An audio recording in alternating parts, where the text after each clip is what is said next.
আমি ব্রিজের খুব কাছাকাছি থেকে মোবারকের জন্য শুধু লাইভটা দেওয়া হচ্ছে। মোবারক গাজীপুর থেকে বৃষ্টি দেখতে চেয়েছিল। বিটগড় গ্রামের মোবারক, আমাদের বিটগড় গ্রামের মোবারক গাজীপুর থেকে সর্বশেষ ব্রিজের অবস্থাটি জানতে চেয়েছিল। তার জন্য একটা লাইভ দেওয়া হচ্ছে। মোবারক, তুমি কি দেখতে পাচ্ছ? মোবারক, হ্যাঁ ডাক্তার রূপ সাহেব, আমি পরিষ্কার দেখতে পাচ্ছি। আমি ব্রিজের একদম কাছাকাছি আছি।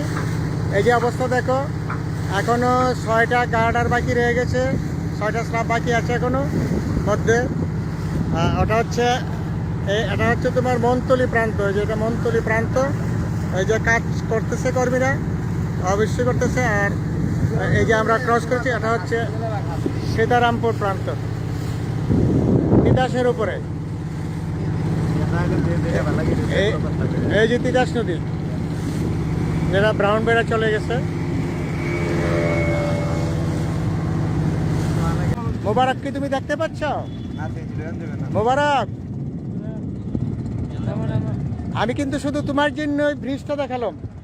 হ্যাঁ ডাক্তার সাহেব, আমি গাজীপুরে বসে আমার ডেস্কটপ কম্পিউটারের পর্দা থেকে খুব পরিষ্কার দেখতে পাচ্ছি। আর মাত্র 4টা পিলারের উপর স্পেন বসালেই বৃষ্টি সম্পন্ন হয়ে যাবে। আপনাকে অনেক ধন্যবাদ, আপনি আমার উদ্দেশ্যে লাইভ করেছেন। ভালো থাকবেন আপনি। ওই সামনে দূরে উরকুলিয়া মুলা, যেখানে গতকাল একটা মর্মান্তিক দুর্ঘটনা ঘটেছে।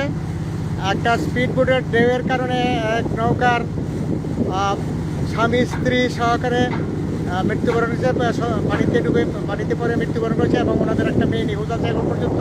সম্ভবত পাওয়া গেছে, ধরে নিতে হবে মৃত হয়।